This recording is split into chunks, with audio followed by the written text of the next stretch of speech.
Trying to find the proper guidance or recommendations when it comes to masculine design can be difficult, and that's because most of what you'll find is misleading.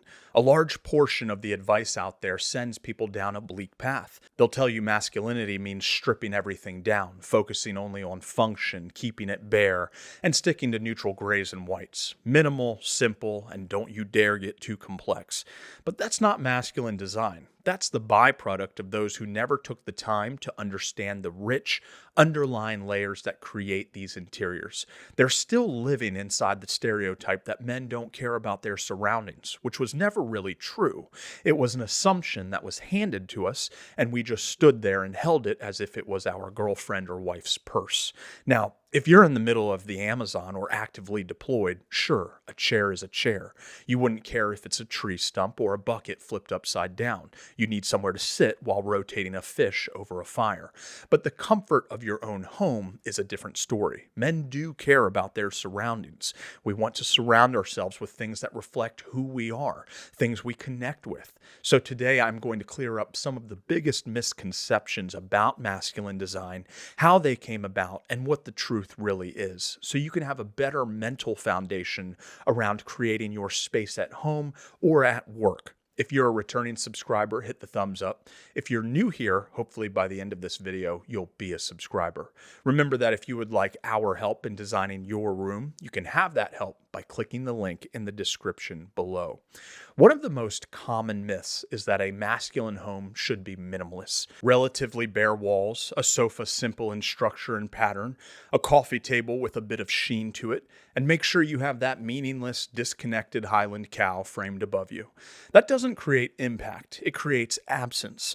A true masculine room carries weight. It can hit like a loaded boxing glove if embraced.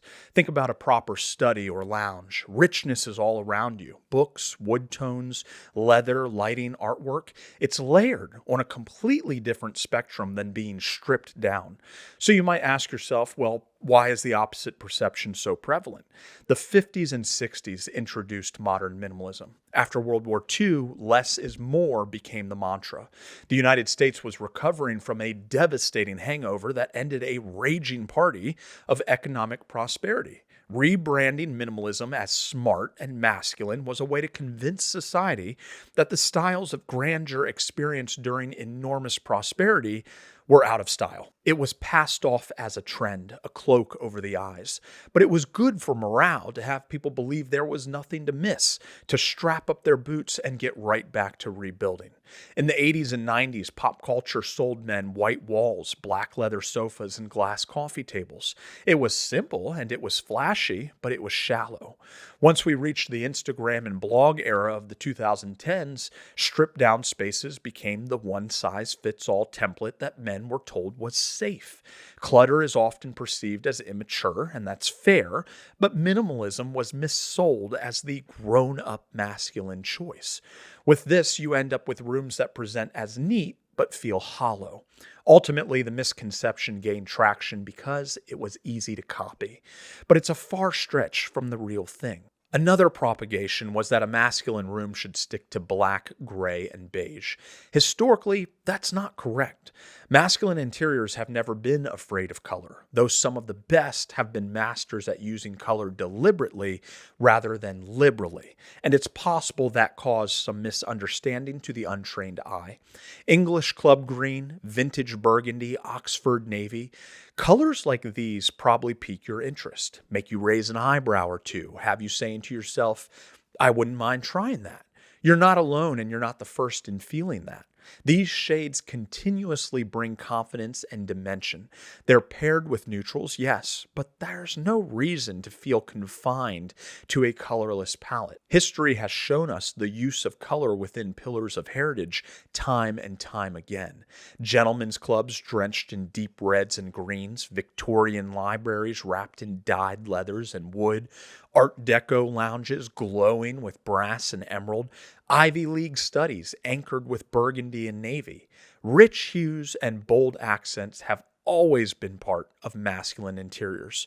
If you want your room to feel like a rental, by all means, go limited and neutral. If you want it to carry the lineage of those before it, you're going to need more.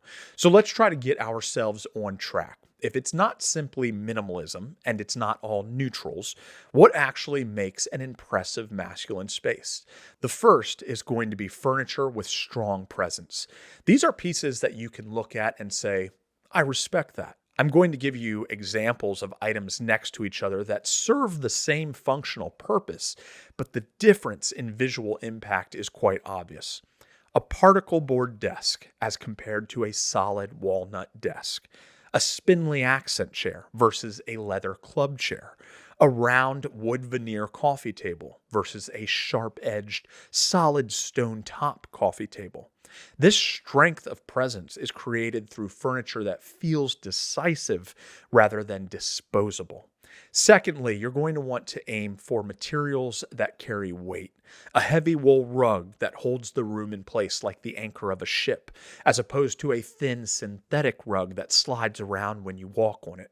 A bronze floor lamp with some heft instead of a hollow stand-in lamp that falls over if a gust of air comes through the window.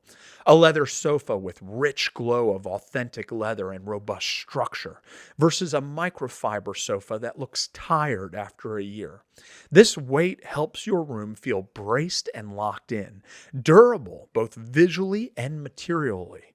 Thirdly, you're aiming to include, yet balance, the rugged and the refined. Some examples would be slabs of raw wood shelving next to neatly framed artwork, a moody, dark paneled wall brought to life by a vibrant, oversized piece of sculptural art, a rough stone fireplace paired with a sleek brass fire screen. Doing this throughout helps the room become more dynamic, more mentally stimulating. These are what set masculine design apart. It's not emptiness, it's not blandness, it's the precision of pairing whilst knowing how that affects the presentation. So now you know, if the misinformation of empty rooms and colorless palettes is the trend, let them have it. It will only make your properly tailored home stand out that much more. If you like the video, hit the thumbs up. If you feel like sticking around a while, feel free to subscribe. See you on the next one.